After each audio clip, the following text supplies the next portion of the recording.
Pero en mi opinión, entonces estas son ya hipótesis del curso, ¿no? Así como les decía, en muchos trabajos que he leído sobre la obra de Benjamín, cuando se refieren al aquí y ahora del Benjamín, inmediatamente lo interpretan en sentido kantiano, sea el espacio y el tiempo, la correlación del espacio y el tiempo, ¿no? Sin sujeto. Pero, por un lado, el problema de la autenticidad, y más adelante vamos a ver el plano o el problema del aura, no se puede entender sin sujeto, ¿no? O de modo neutro, u objetivista, digamos, ¿no? Es el aquí y el ahora como tiempo y espacio, ¿no? Son categorías eminentes de la ciencia física. Entonces, en la perspectiva en la cual hemos estado leyendo y más o menos ubicando temporalmente o biográficamente la vida y obra de Benjamin ya está bastante influenciado por conceptos y categorías de origen místico. Entonces, en el misticismo, la tematización relativa al sujeto es fundamental, ¿no? Entonces, es imposible entenderlo en términos de espacio y tiempo, o sea, sin sujeto. Es más, estaba escuchando y bueno, también en parte leyendo. Son reflexiones que uno tiene por un lado y por otro lado inputs que uno lee y escucha, pero de hace años, en el sentido de que hay cosas que uno no las digiere inmediatamente, sino que tarda años en procesar y digerir.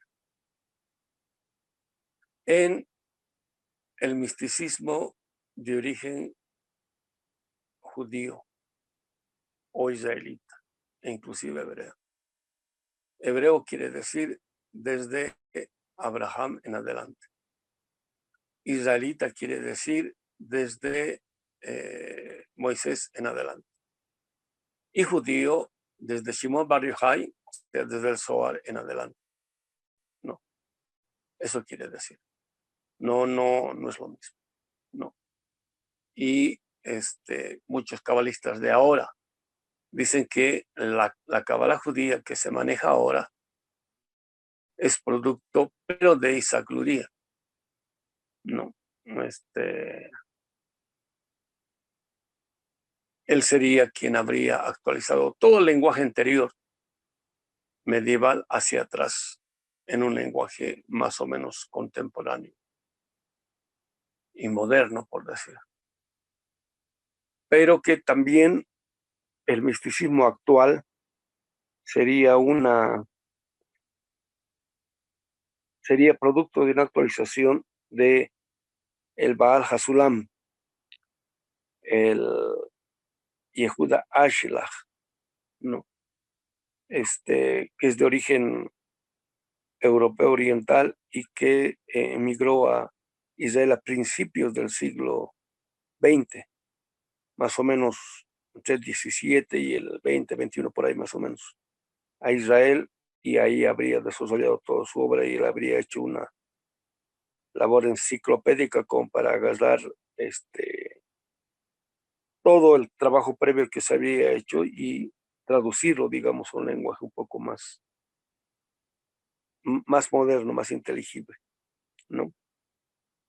Pues en todo eso, bueno, uno va leyendo cosas al respecto y va eh, haciendo, no diré acopios de conceptos y categorías, sino de una revisión más o menos este, en mediano alcance de conceptos y categorías que son fundamentales para poder entender esto. Una de ellas es la siguiente, creo que es pues clave y fundamental. Y me he estado dando cuenta recién esta última semana, o si no hace 2 semanas, me he estado dando cuenta, platicando con una amante de acá, ¿no? porque hay bastantes similitudes en los pensamientos místicos. En el lenguaje místico,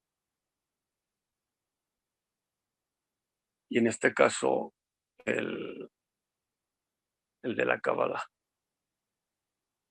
y ojo que se toma de la Biblia, en este caso, digamos, de la Torá o el Pentateuco. Toma de la Biblia, en este caso, digamos, de la Torá o el Pentateuco. Entonces, de modo explícito,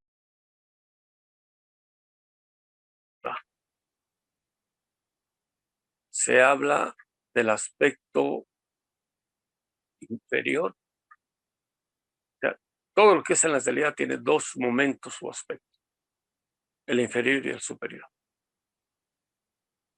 Entonces, cada que se habla del aspecto inferior, siempre se está hablando del aspecto o dimensión física de algo. Y cada que se habla del aspecto superior de algo, de lo que sea, se está hablando del aspecto espiritual, ¿no? Entonces, cuando yo el aquí y el ahora lo interpreto en términos de tiempo y de espacio, estoy agarrando el aquí y el ahora en su dimensión inferior, o sea, física, cuantitativa, y no subjetiva, o sea, espiritual, o sea, cualitativa. Y especialmente con el concepto de ahora, pero también con el concepto de autenticidad. Benjamin quiere remitirnos a la dimensión espiritual, o sea, superior. Y esa es la fundamental. No es que lo material no sirva, no, sí sirve. Pero lo que le da sentido y contenido, consistencia y hasta realidad a algo, en este caso a la dimensión física, es la dimensión espiritual, o sea, superior, es el contenido, ¿no? Entonces, leyendo desde esa perspectiva a Benjamin, uno no puede interpretar el aquí y el ahora en términos de tiempo y espacio.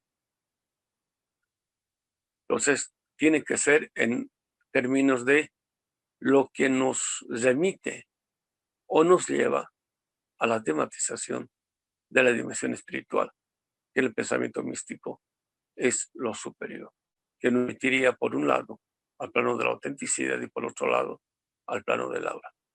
No sé si se entiende ahora de mejor modo. Eso de que queda claro, pónganlo entre comillas.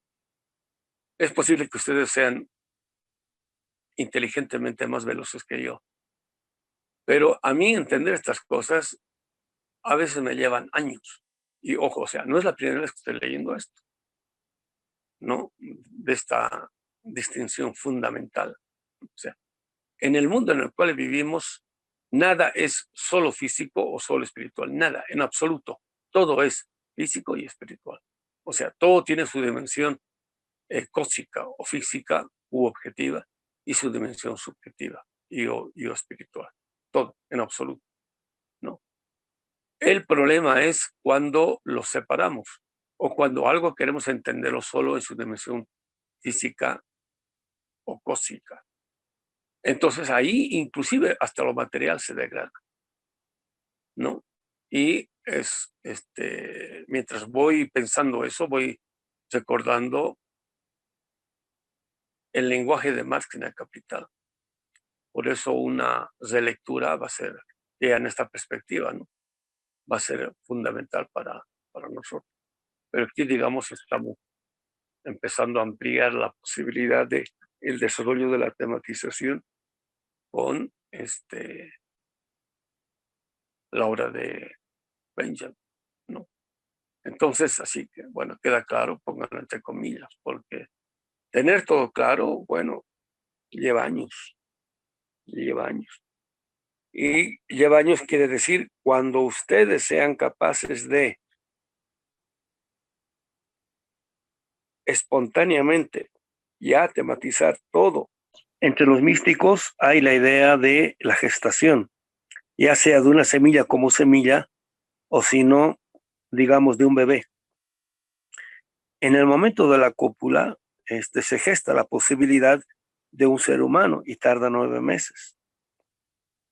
En el momento en el cual uno siembra una semilla, ¿no? Desde el momento en el cual pone una semilla en tierra abonada hasta que se reproduzca la semilla, o sea, no hasta que salga la planta, sino tiene que salir la planta, tiene que crecer, tiene que este, florecer. La flor tiene que ser copulada por las abejas, ¿no?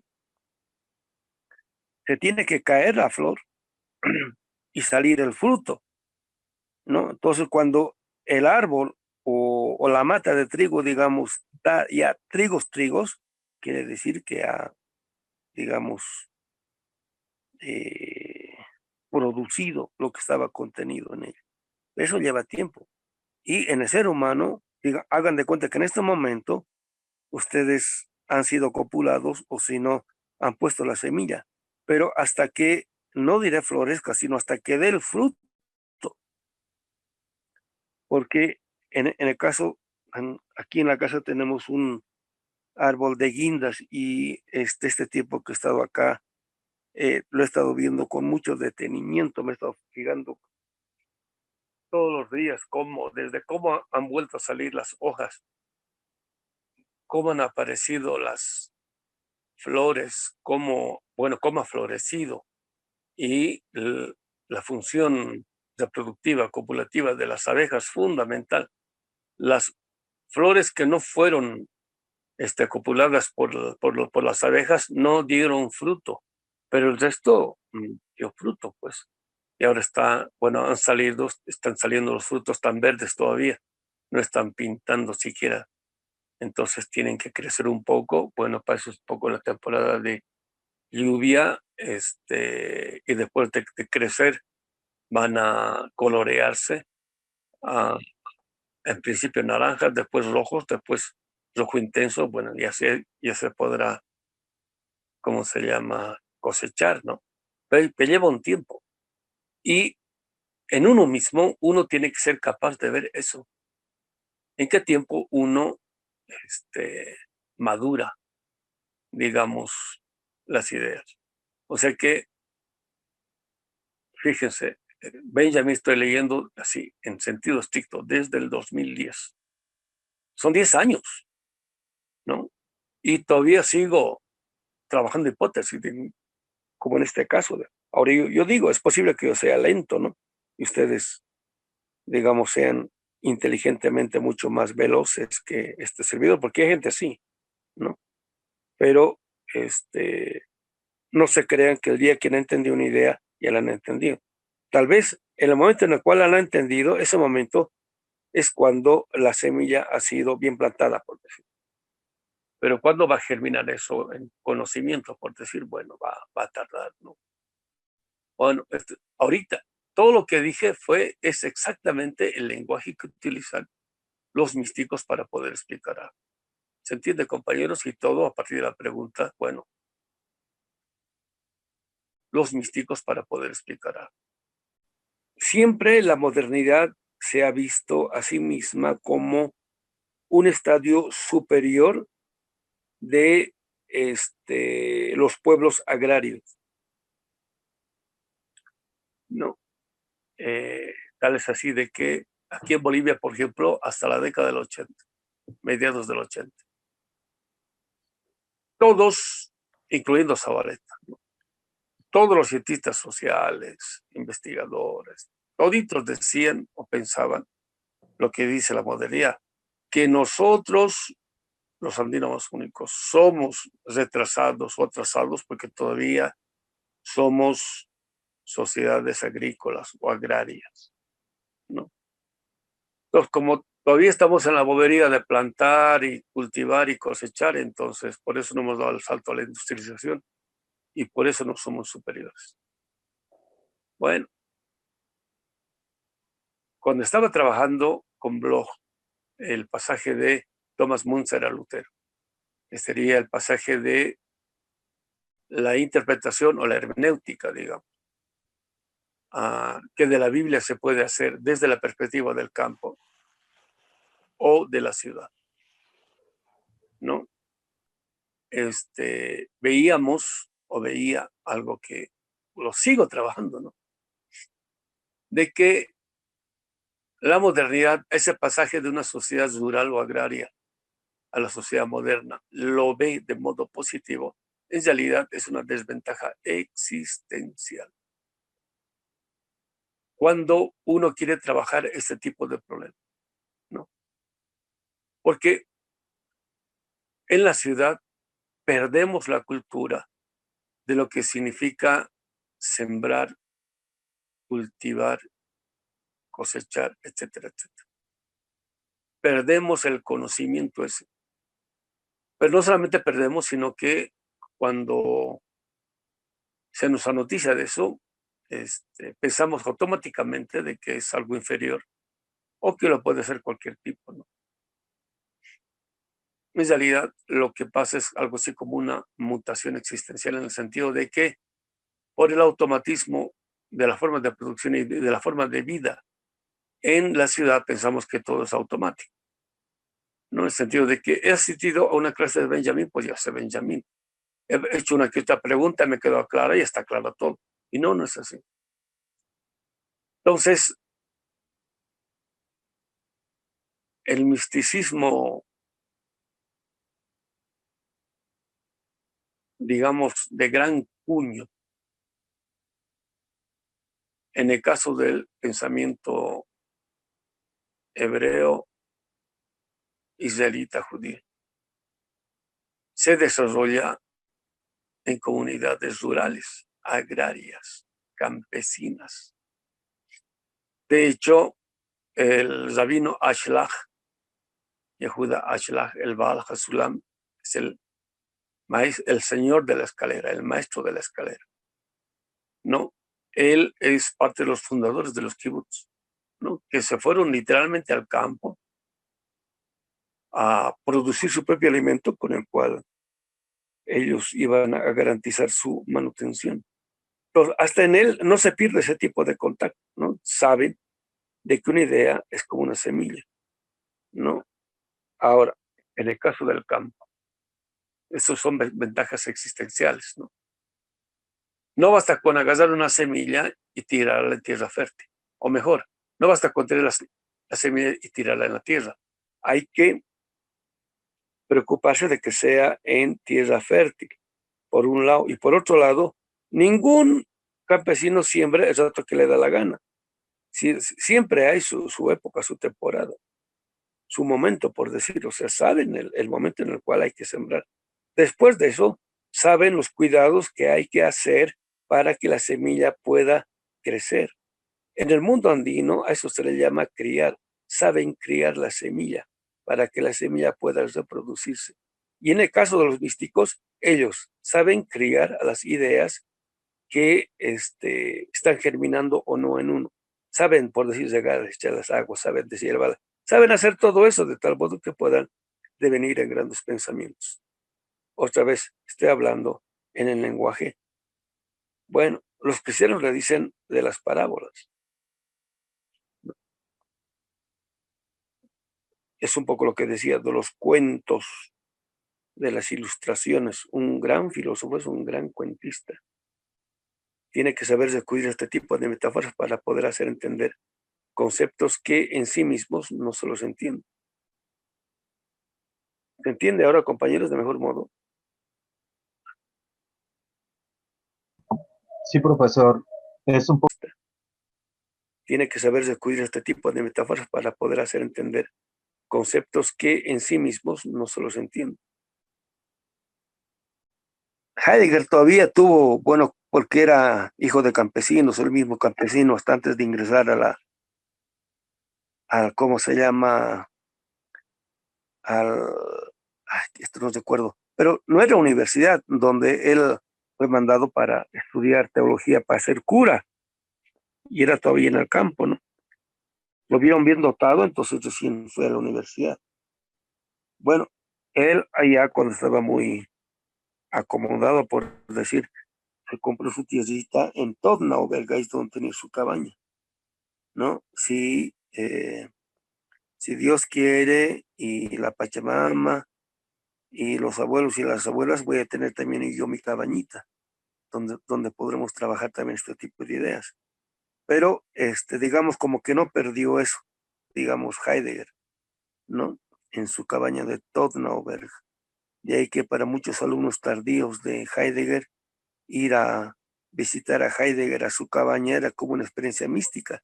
Y muchos lo han dicho así, ¿no? Peregrinaban desde Argentina, por ejemplo, ¿no? Así. Entonces, después de Heidegger, ¿no? Todos los filósofos son pensadores de una desventaja existencial, ¿no? Sí. Ahora, si yo quiero pensar la técnica o la tecnología, bueno, pues esta es la ciudad, es el lugar, pero si quiero pensar la vida o la reproducción de la vida, la ciudad como ciudad es un límite. ¿Sí se entiende? Entonces, aquí en Bolivia estamos en contacto, en La Paz, porque es pequeño, pues, que la ciudad tiene 1 millón de habitantes nomás. Imagínense, el DF tiene 20 millones. Entonces, el consumo local es prácticamente producción local, de aquí, de los pueblos de los alrededores, ¿no?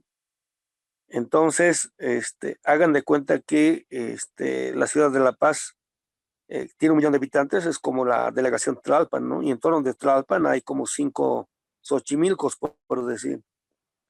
Entonces, el contacto con el productor es, pues,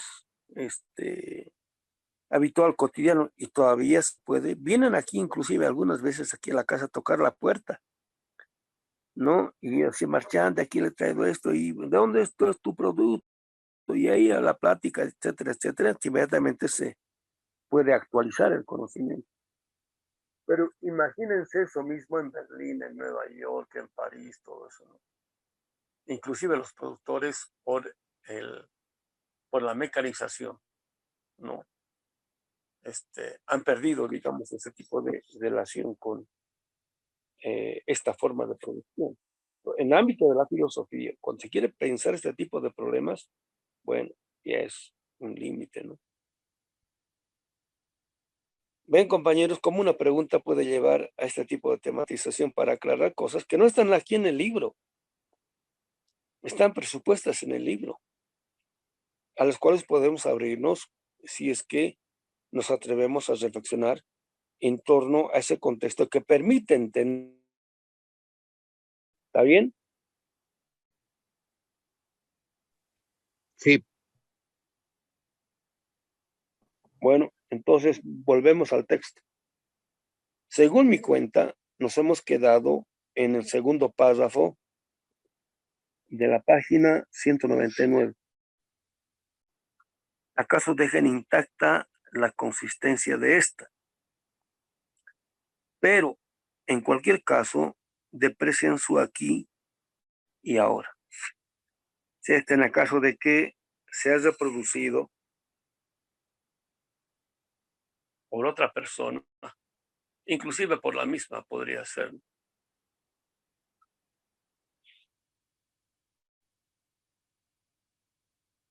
Lo que la reproducción no puede reproducir es el aquí y el ahora, el locus y la temporalidad.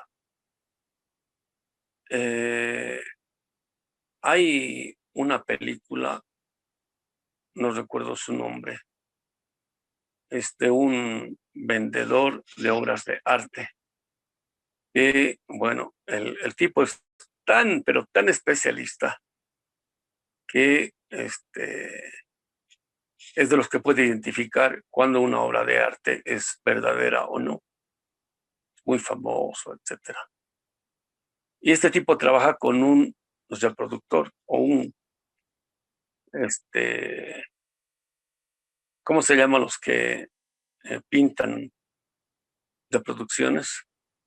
Podría ser un copista, ¿no? Pero hay una palabra especial para este tipo de gente. Entonces, bueno, el personaje de la peli central es un inglés. Es contratado, por decir, a un millonario ruso que quiere comprar una obra de arte del siglo XIII y quiere saber si es que es o no verdadero. Entonces el tipo va y, bueno, haciendo 2 o 3 chequeos, sabe si es que es o no una obra de arte verdadera. Entonces, lo que le dice al dueño o al que quiere comprar la obra de arte, le dice, ¿sabe qué? Tendría que llevarme a mis laboratorios para hacerle todo tipo de chequeos, todo eso, y para determinar si es que es o no una obra de arte auténtica, ¿no? Si gusta o no. Sí, sí, sí, cómo no, todos. Es más, mire, podemos hacer una pequeña restauración de tal modo de que su cuadro quede bien y ponerle un marco acorde al valor de la obra, todo eso. Sí, sí, sí, cómo no, todos. ¿Cuánto va a costar? Que sea, digamos, unos $50,000, ¿no? Bueno, entonces el tipo lleva el cuadro el estado en el cual está a su estudio, inmediatamente le da al copista, digamos, y el tipo hace otra obra, pero exactamente igual.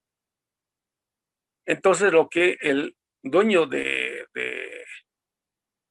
estudio hace es llevarle al ruso, por decir, la copia y no el original, ¿no? Y él se queda con original. Entonces él tiene un cuarto para él, así como se llama, ultra secreto, que nadie conoce excepto él, en el que tiene, ¿cómo se llama? Puras obras de arte originales y que no le han costado nada a él, ¿no? Entonces, vamos a suponer ese tipo de caso, ¿no? El copista, la copias exactamente igual. Entonces, en el caso de que sea exactamente igual, en cualquier caso, la copia deprecia su aquí y ahora. Y en última instancia, aunque sea, digamos, el mismo autor, el input, la sensibilidad, la emoción, la inspiración, etcétera, que le han llevado a pintar el original, ya no puede, después de un tiempo, reproducir exactamente igual en la copia que él mismo, digamos, puede o quiere hacer del original, en el supuesto caso de que sea idéntico. Cuando uno es, ¿cómo se llama? Artista de verdad, sabe que él mismo no puede repetirse a sí mismo, ¿no? Y es lo que pasaba con los grandes músicos, por ejemplo, ¿no? A la Vivaldi o a la Beethoven, a veces hacían interpretaciones, decían, no, después de esto debería morirme porque en esta interpretación, o sea, no es solo la obra, en esta interpretación de la obra he consumido, digamos, completamente mi existencia, por decir, o digamos, todo lo que podía hacer o dar, ya lo he dado, ¿no? Saben de que eso es, el aquí y el ahora es irrepetible, pero no es lo irrepetible de la obra, es lo irrepetible de todo lo que tiene. En parte es lo que está detrás de esta idea de que hay que vivir el momento. Una cosa es querer vivir el momento de modo ontico, o sea, en sí mismo, como si no tuviese relación con el aquí y el ahora en macro, por decir, sino digamos con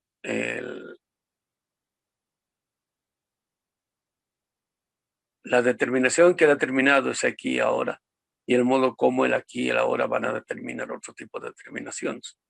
Lo he dicho así para no decir el pasado y el futuro. No.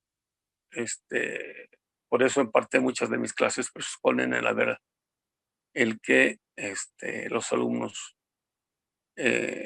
conozcan o escuchen lo que ya hemos avanzado, ¿no? Porque cualquier tipo de concepto o categoría que nosotros manejamos habitualmente siempre nos conducen a lo que en apariencia creemos que sabemos, pero que no sabemos porque todavía no hemos terminado de tematizarlos en profundidad, ¿no? Esto hay que saber, compañero, hay que ser conscientes de esto, ¿no? Independientemente de que el aquí y el ahora sea el mejor o el peor, o en apariencia hasta el más mediocre, es único. Ahora, ¿por qué es único? Porque tiene vida, y la vida es movimiento.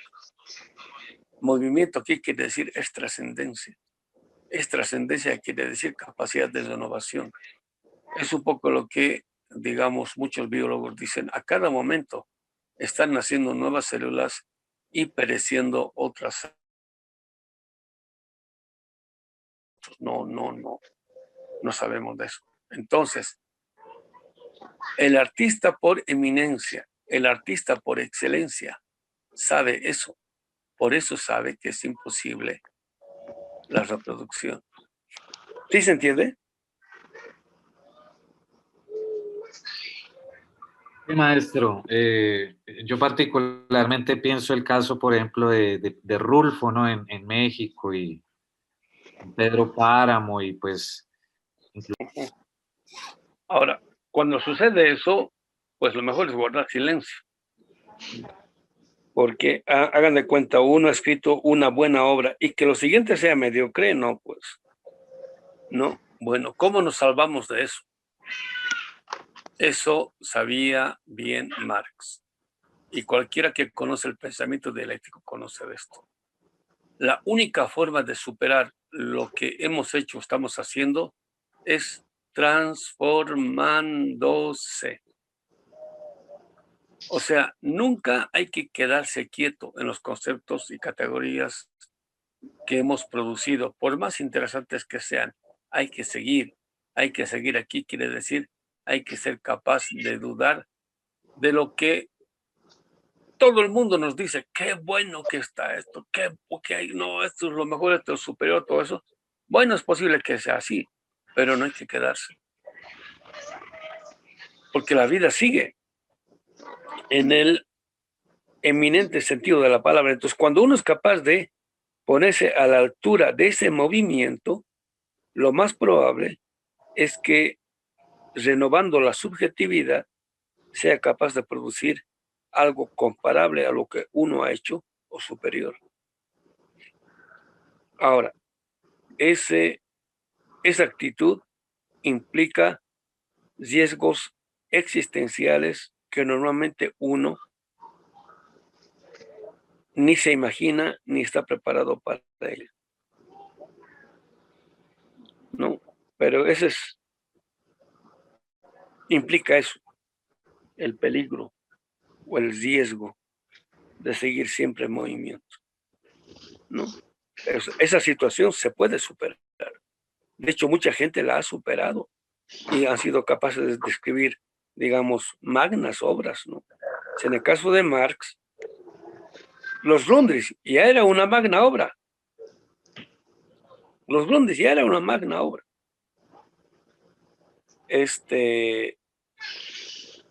La primera, segunda edición del Capital ya son magnas obras, pero ni con eso él se casó. Evidentemente de por medio hay un precio existencial que uno paga. Hay que saber de eso también para no meterse de ingenuos, compañeros, ¿no? Cuanto más alto sube, la caída puede ser más dolorosa. Digo,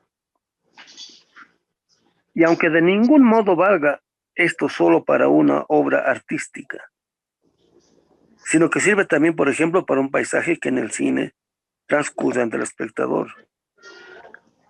Lo cierto es que el proceso toca en el objeto de arte, una médula sensibilísima que ningún objeto natural posee en grado tan vulnerable. Y aquí, bueno, la médula sensibilísima no es solamente la del productor, sino en este caso la del espectador, ¿no? Que tiene que ver con el momento en el que se hace el clic, ¿no? Y inmediatamente dice, se trata de su autenticidad. Esto es un poco lo que los, todos los místicos sostienen, y que muchos neurólogos, neurocirujanos niegan, de que el cerebro está dividido en dos partes, la parte izquierda y la parte derecha. En la parte derecha es la del artista, la de la intuición, y la parte izquierda es... ¿Hay alguien que tiene ahí abierto su micrófono, por favor? Lo podría cerrar. Y la parte izquierda es la parte instrumental, por decir, ¿no? Entonces, los grandes músicos, había un director de orquesta sinfónica alemán, creo que apellidaba Richter, no recuerdo muy bien su nombre, era, digamos, de los mejores intérpretes de Beethoven. Entonces, al final de su vida, le preguntan cuál era, digamos, el secreto de su obra, porque él no fue compositor, sino que era director de obra. Está ahí en, ¿cómo se llama? Colgado en YouTube, yo lo he visto la entrevista ahí en YouTube. Ya está viejo el señor.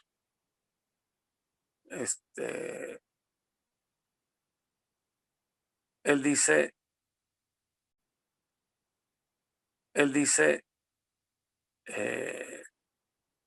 lo primero que tiene que hacer un director como intérprete es captar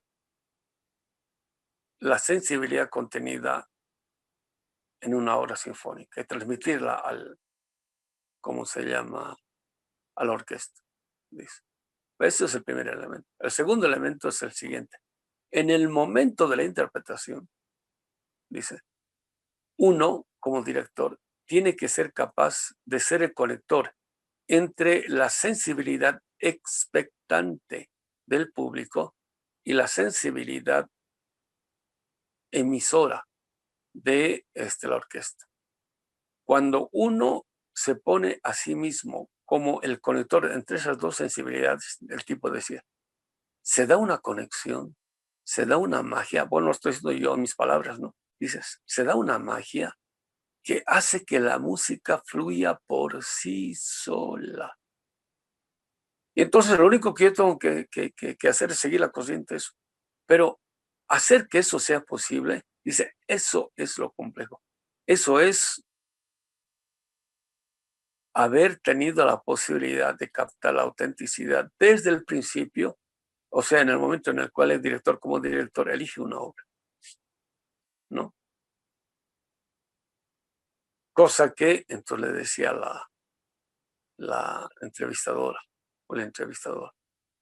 Dice, hoy en día tenemos cualquier cantidad de directores. Técnicamente son impecables. Pero dice, uno va a escuchar y no hay un solo error en la interpretación. Pero a veces dan ganas de dormirse, dice. O a veces es mejor estar cómodo en el sofá de una casa con un gran reproductor de discos o CDs. Y ya, porque parece lo mismo, por decir, o sea, se perdió eso. Entonces, este director, él decía, este es mi, ¿cómo se llama? Esto es lo que he descubierto. Y bueno, él decía, y la verdad yo no sé de dónde me ha venido esto.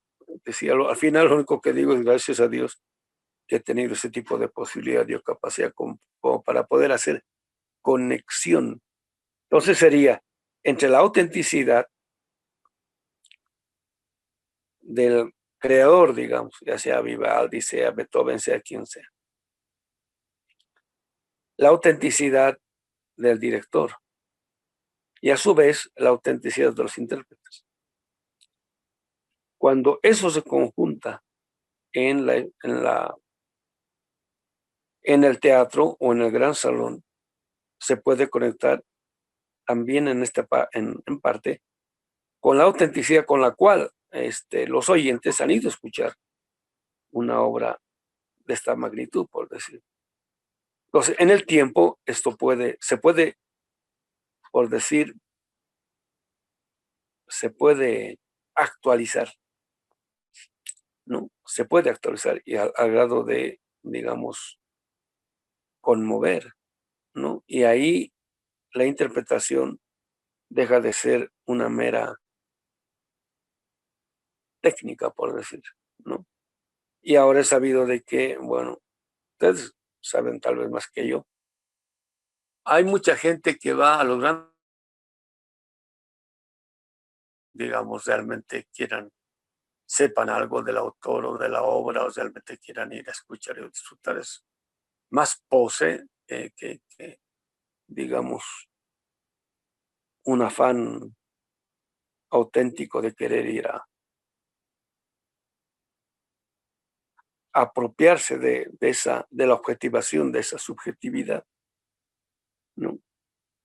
Entonces, bueno, en primer lugar está el problema de la autenticidad. Se trata, obviamente, de su autenticidad.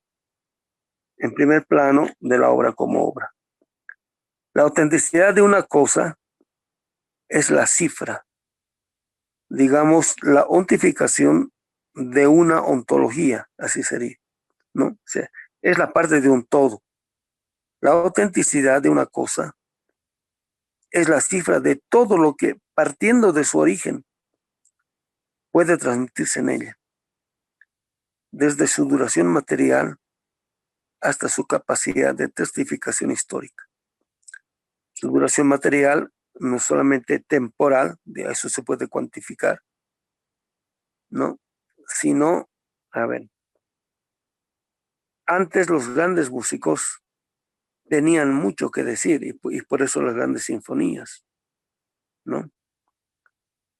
Hasta en partes, o sea, no solamente digamos una parte de media hora, digamos una obra en media hora, sino en más tiempo, pero digamos como se tiene más que decir, que tienen una capacidad de testificación histórica. O sea, gracias a ella la cifra se conecta con el todo o el ente con su totalidad.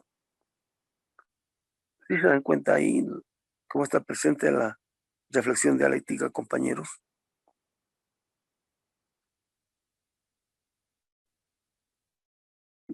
Ahora, pero hay que ver siempre el movimiento como tipo de movimiento, porque puede ser mero movimiento cuántico o en el sentido de mecánico, ¿no? Y no cualitativo, por decir, ¿no? Sigo. Ok. Puesto que esta última, la testificación histórica,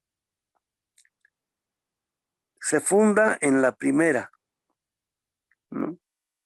Digamos, en la cifra, que sería la ontificación, o sea, el producto. Por eso se tambalea también en esta la capacidad de testificación histórica de la cosa, ¿no? En la capacidad que algo como obra de arte tiene de constituirse en testimonio histórico de un tiempo histórico. Es la capacidad de testificación histórica de la cosa o de la obra. Subrayen esto, capacidad de testificación histórica de la cosa, ¿no? Entonces, digamos, la obra, cuando es de arte, en el eminente sentido de la palabra, tiene esta capacidad y lo es por su autenticidad, ¿no? Por eso es que el artista o la persona que diga que yo soy artista y no tiene conciencia histórica, bueno, que se dedique a estos que arreglan los caños de los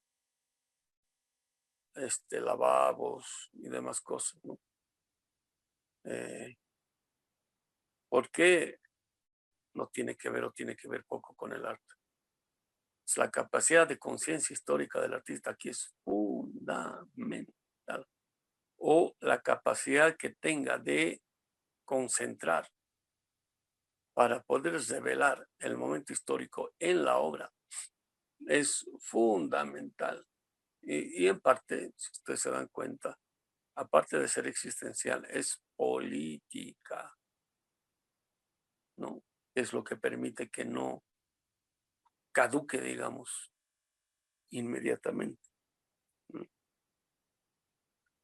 Porque se convierte en testimonio. Si uno quiere conocer cierto tipo de tiempo epocal o histórico, bueno, se va a los testimonios de eso, de ellos. De lo contrario, es imposible. Claro, y solo ella.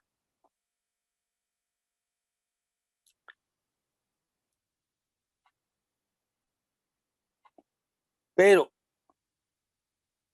lo que de este modo se tambalea realmente es su propia autoridad. Bueno, aquí habría que ver, digamos, qué significa lo último, ¿no? Cuanto más testimonial es, cuanto más, ¿cómo puedo decir? Cuanto más testimonial, cuanto más expresiva de una época es o de una coyuntura es, ¿no? Tiene más autoridad, ¿no? De otro modo, en lenguaje benjaminiano, cuanto más auténtico es, y la autenticidad ya no es solo subjetiva, ¿no? Es más que, digamos, en el caso de Marx, ¿no? Cuando la subjetividad se ha hecho objetividad, o cuando la objetividad ha penetrado de tal modo la subjetividad que hay una identificación entre el sujeto que pertenece a una época y la época, ¿no? Estos son los grandes,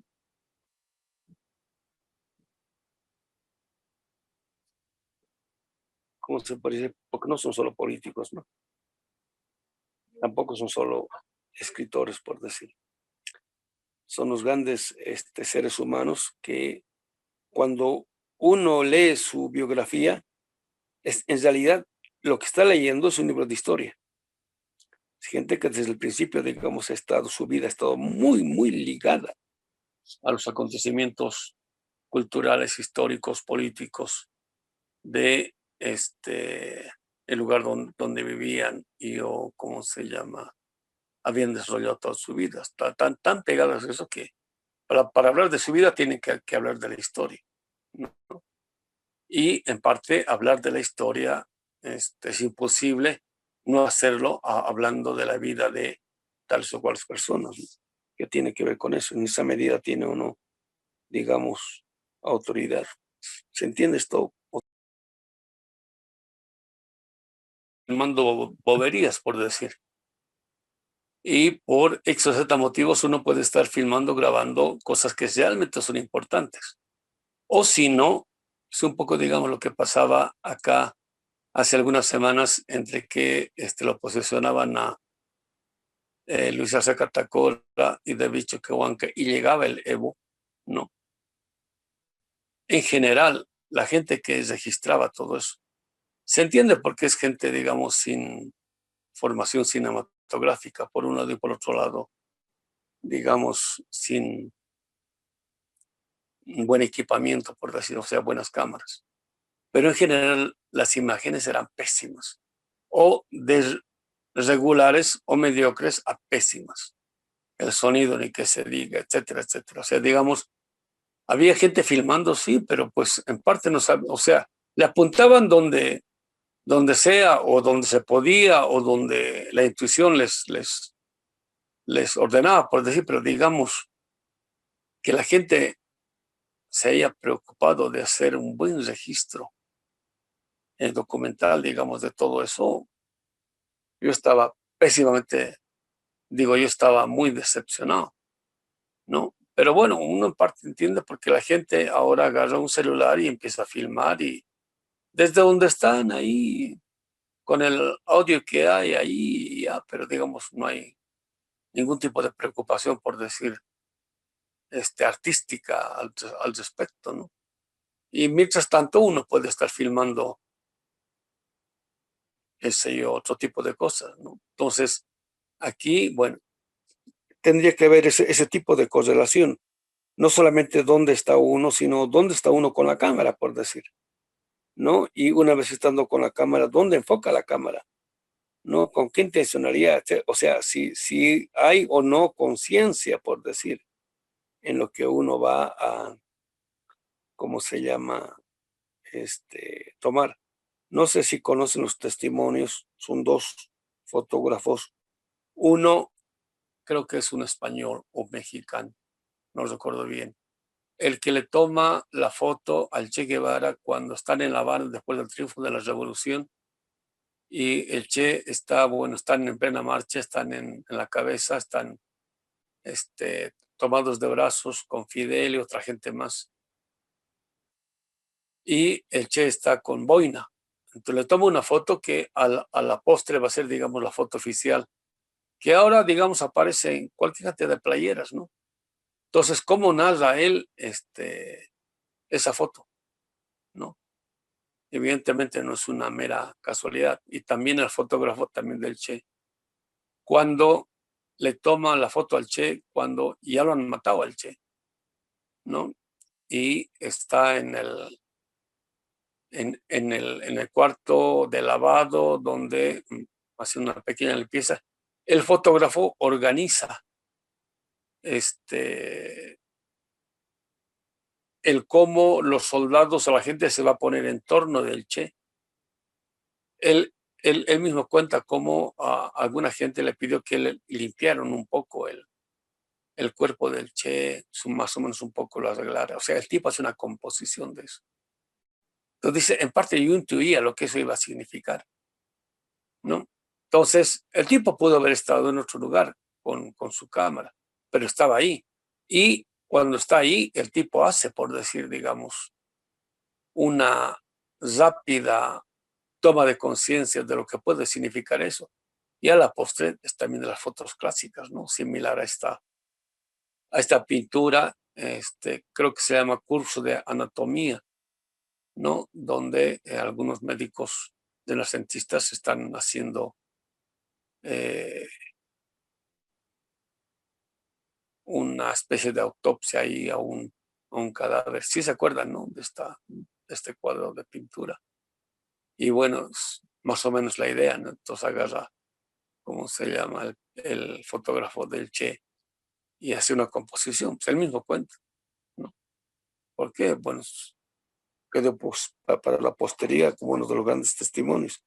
Esa foto es un testimonio. Ahora, evidentemente, es repetible en el tiempo y en el espacio, ¿no? Eso tiene que ver con la autoridad. Y ya digamos aquí, digamos, de la obra como obra, ¿no? Entonces, es una correlación entre el hecho histórico, por un lado, y el modo como es que el sujeto de arte capta ese momento, o esa etapa, esa coyuntura, ese aquí y ese ahora. ¿Sí se entiende, compañeros? O sea, ¿vienen acaso mis ejemplos? Ahora, fíjense, dos tradiciones que en apariencia no tienen absolutamente nada que ver. Llega el momento, en este caso el de la autenticidad, y pues no diré se chocan, sino que se reúnen, ¿no? Y puede haber, digamos, una especie de comunión entre lo que se quiere decir y, digamos, se pudo haber hecho, ¿no? Entonces, eso es lo que tiene autoridad existencial, digamos, para no desprendernos de el lenguaje de Benjamin. Ahora, fíjense ustedes, todo lo que estamos diciendo, lo que ahora, digamos, quisiera que se ponga o tome en consideración, ¿no? Que toda esta tematización a la cual nos está remitiendo Benjamin, ¿no? En torno del problema de la autenticidad, en parte, en el mundo artístico en general, todos, ¿no? En el mundo artístico en general, inclusive, digamos, de gente que dice estar comprometida o ser de izquierda, carece, ¿no? En Telesur hay un programa dedicado a la cultura.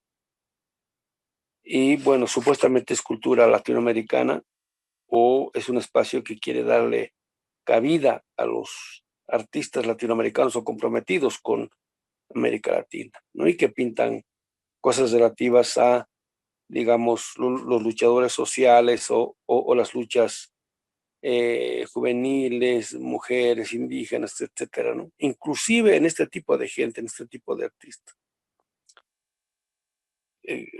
Les preguntan, ¿no? ¿Cuándo, cómo se llama? ¿Te sientes satisfecho con alguna obra?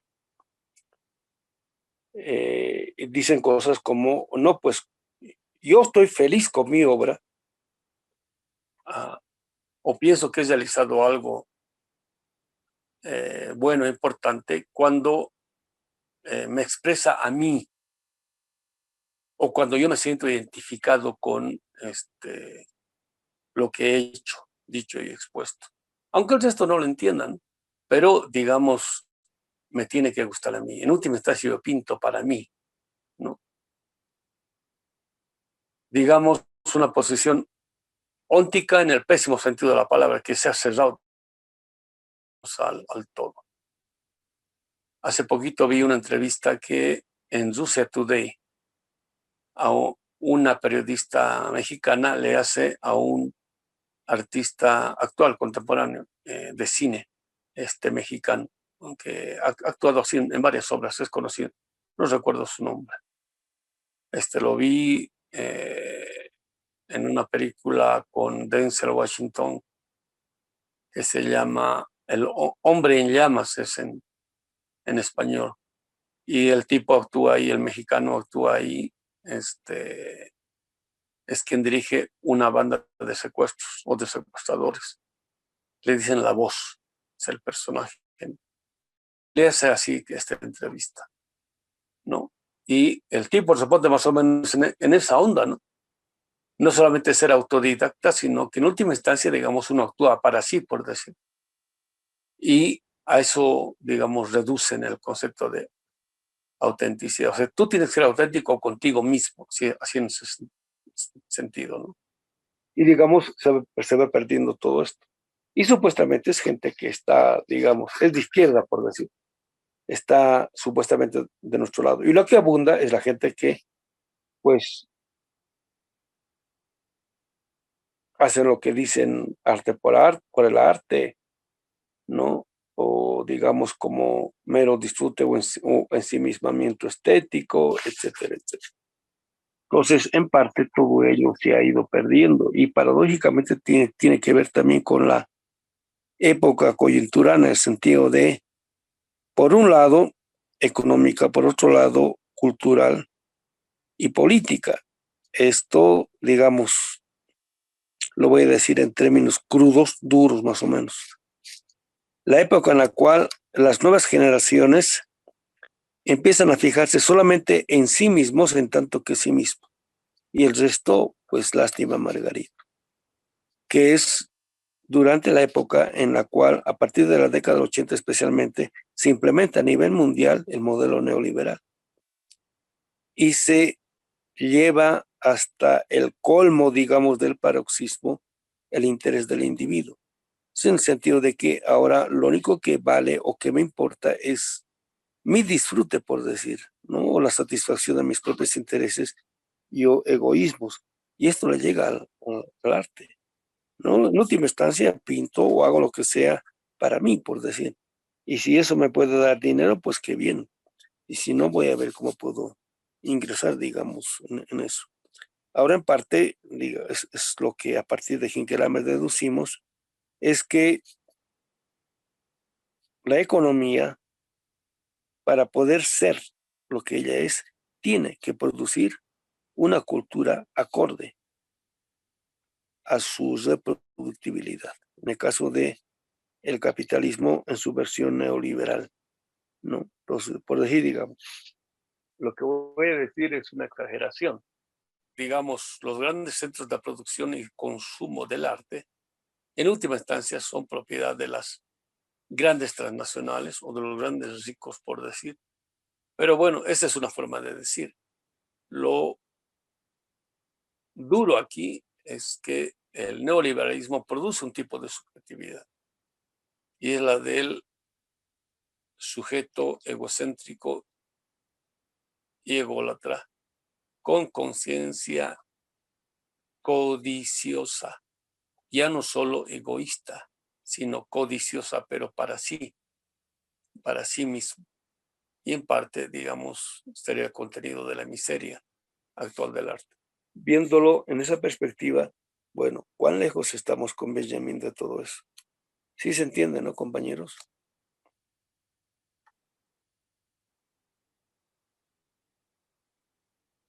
¿Aló? Sí, es lo que dice, ¿no, profesor? Bueno, saliéndome un poquito del guión, por el momento a mí no me consta, uno lo dice como el alumno que solo repite por el momento y luego ya se tomará la tarea de verificarlo, pero es como lo que dice, ¿no? De que pues incluso pensadores como Foucault han sido producidos en un ambiente neoliberal, no de manera casualidad, ¿no? No es casual, o sea, es pertinente a este tipo de modelo civilizatorio, o creo que civilizatorio es ir más lejos, ¿no? Sería Sí. sistema económico político, ¿no? Ajá. Sí, sí. Uno de los que denuncia esto fue justamente Fidel Castro. Nadie está diciendo que Foucault no sea filósofo o no sea un pensador. Lo que acá queremos decir, y hay bastante evidencia, ¿no? Es de que como es un pensamiento que no cuestiona el sistema de dominio o de poder de los grandes centros de poder, sino que en vez de eso despista o desorienta, por decir, ha sido ampliamente promovido por los grandes productores de consumo de cultura a nivel mundial. Y lo mismo habría pasado con Derrida y los, ¿cómo se llama? Lyotard, los postmodernos en general. Hay gente que dice de que eso empezó con Althusser en adelante. De eso ya no tenemos evidencia, pero hay bastantes voces que van diciendo algo al respecto, ¿no? Pero en el caso de Foucault, ya digamos, hay mucho, ¿no? Bueno, seguimos. Siguiente paso. Vamos a resumir todas estas deficiencias en el concepto de aura. Y aquí, por el propio autor, está en cursivas, ¿no? Cuando él habla de la autenticidad, no está en cursiva. Así como concepto.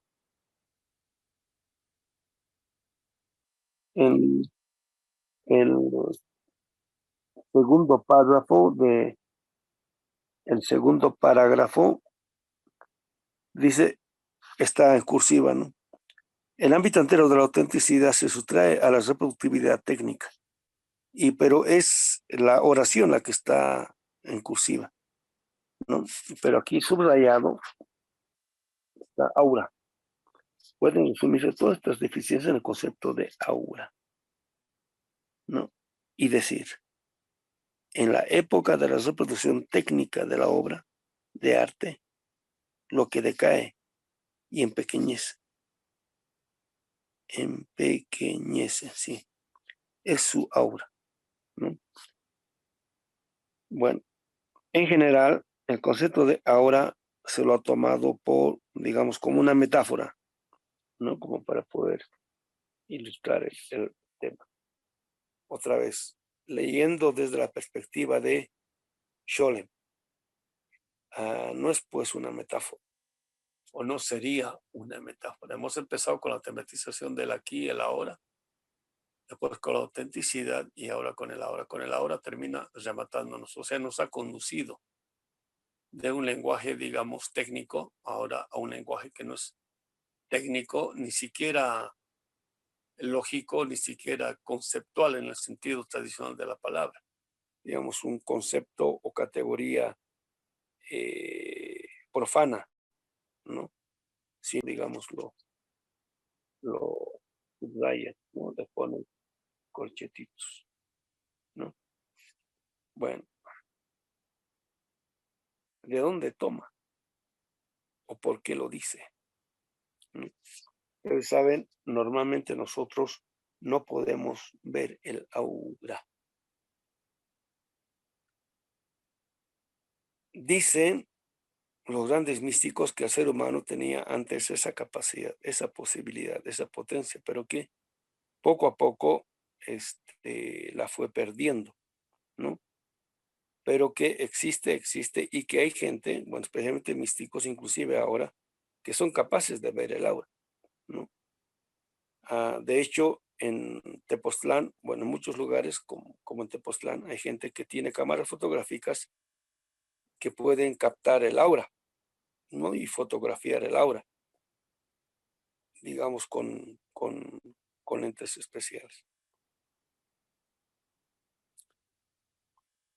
Vamos a suponer de que la cámara fotográfica con lentes especiales pueda fotografiar el aura o mostrarnos su coloración tal cual es. Todo. Pero independientemente de eso, o sea, no es nuestro problema eso.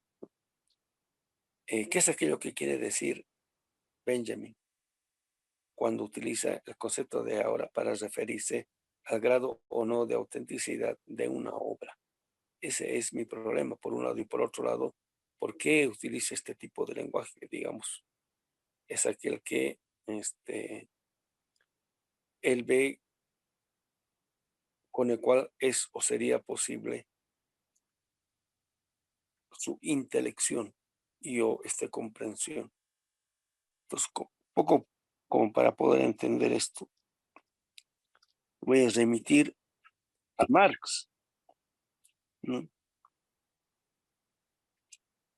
Especialmente en nuestros últimos seminarios, a partir del 2016, en los cuales hemos ido tematizando el problema de qué es aquello que está contenido en la mercancía, ¿no?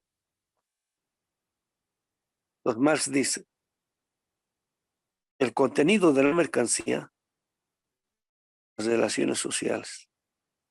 Y por relaciones sociales, siempre Marx entiende relaciones de dominio y de explotación, ¿no? Del trabajador o del trabajo y de la naturaleza, ¿no? Y pregunta, ¿cuál es su forma? Su forma son las relaciones jurídicas que amparan ese tipo de relación, o sea, de dominio y o explotación, ¿no? Entonces, cuando uno, especialmente en los grupos, ahora vamos a ver ya con más detalle en el Capital, por eso queremos dar otro seminario más, que creo que ese sería el definitivo como para poder exponer nuestro comentario al Capital. Cuando uno atiende solamente a la parte física, ahora ya en lenguaje cabalista, sería a la parte inferior. Se queda con la mercancía como cantidad, como cosa, como objeto, ¿no? Entonces Marx dice, evidentemente de ese modo aparece, es el aparecer, es el fenómeno de la mercancía. Pero cuando uno atiende a su contenido, ¿no? Que es el contenido, es aquello que hace posible que exista la parte física de la mercancía, ¿no? O sea, el contenido es, en este caso, en el lenguaje cabalista, lo espiritual. Y dice Marx que el contenido son las relaciones sociales, ¿no? Las relaciones sociales de dominio y de explotación. Que se puede mostrar eso, digamos, históricamente, de modo genético, así cómo se ha ido explotando el trabajo humano y la naturaleza para que se construya o se constituya esa mercancía como objeto. Pero en lo que más incide Marx, y por eso a muchos economistas modernos no les gusta el capital, e inclusive a muchos economistas marxistas, es cuando Marx se refiere a las relaciones de dominio y explotación del trabajo humano en términos de sufrimiento, ¿no? Entonces dice, ese sufrimiento se refiere a las relaciones de dominio y explotación del trabajo humano en términos de sufrimiento, ¿no? Entonces dice, ese sufrimiento es producto de la explotación que se le hace al trabajador, privación de su salario, el hambre, la enfermedad, etcétera, etcétera. Dice, no se pierde, está ahí, está contenido ahí. Dicho en lenguaje benjaminiano, es su contenido aureático. Pero aquí sería, no diré en el mal sentido de la palabra, aquí sería en el sentido triste o desgraciado de la palabra, porque Marx está viendo a la mercancía, ¿no?, con un contenido aureático que está gritando de dolor por la... Por eso dice Marx que la mercancía llega al mercado chorreando sangre. Entonces, para muchos economistas, inclusive marxistas, es una metáfora. O sea, hagan de cuenta, la explotación está en el pasado, o digamos se quedó en América Latina, pero en primer mundo ya no, es parte de el pasado, por decir, pretérito, pero pues aquí ya nos llega como disfrute, por decir, ¿no? Digamos, un traje deportivo de estos ultra super finos, con que ahora mucha gente se pone, con tenis igual de estos ultra super very powerful, cómodos, ¿no? Con los cuales inclusive uno puede coser el doble, etcétera, etcétera, que sí. Pero dice, no, pues porque a nosotros nos llega como bienes de consumo que pues satisfacen nuestras necesidades. O sea, para muchos economistas, inclusive marxistas, el contenido aureático del sufrimiento ha desaparecido, ya no está. Y por eso podemos disfrutarlo, ¿no? Lo que está diciendo Benjamin von Marx, y en este sentido, Benjamin es marxista. Su tematización relativa al contenido aureático de la obra de arte es similar al contenido en la mercancía que hace Marx a lo largo de toda su obra. Eso no se pierde, está ahí. Y cuando consumo la mercancía capitalista, consumo ese sufrimiento, porque está como contenido aureático. Lo consumo subjetivamente. Y lo mismo pasa con la obra de arte. Cuando consumo una obra de arte auténtica que tiene intacto o completo, digamos, su contenido aureático, estoy consumiendo con eso, ¿no? En caso de que no haya sido robado o si no, digamos, al artista se le ha pagado su salario justo, por decir, el cual el artista está satisfecho, digamos, con esta transacción. Entonces, no ha habido explotación, por decir, ¿no? Entonces, produce una satisfacción, porque una transmisión, digamos, de el contenido energético contenido en el contenido aureático, ¿no? Entonces, por eso es que, ya no dice Marx, pero es Marx desarrollado por este servidor. Por eso es que la mercancía capitalista, sea la que sea, no sirve para la reproducción de la vida, sino solo del capital. Y en el caso de la obra de arte, ya no sirve también, fíjense, ya no estamos hablando de la reproducción de la obra de arte, sino de la producción de obra de arte sin contenido aureático. Nos estamos adelantando las hipótesis, ¿no?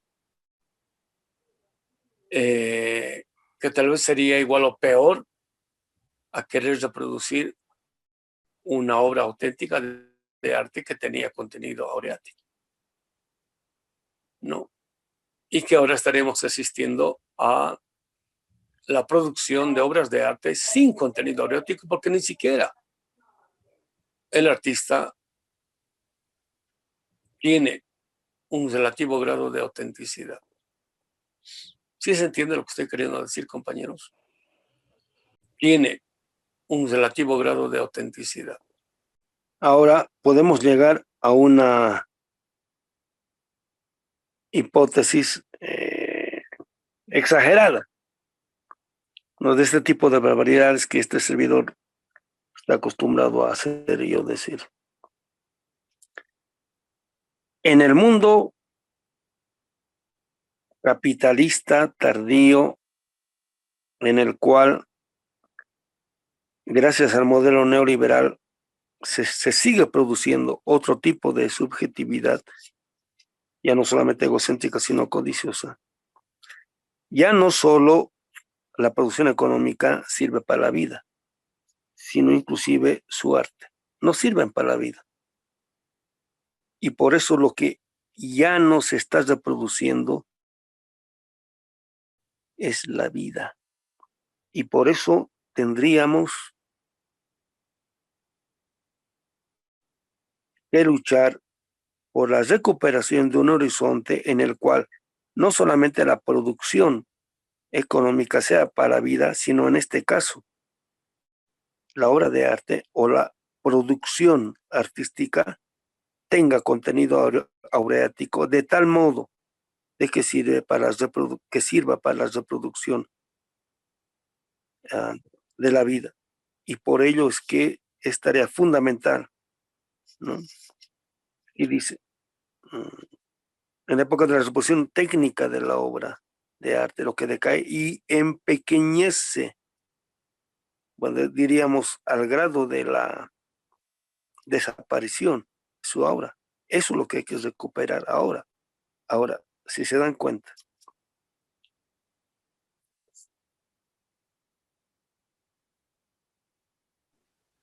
¿cómo Maestro. descubre este problema Benjamin?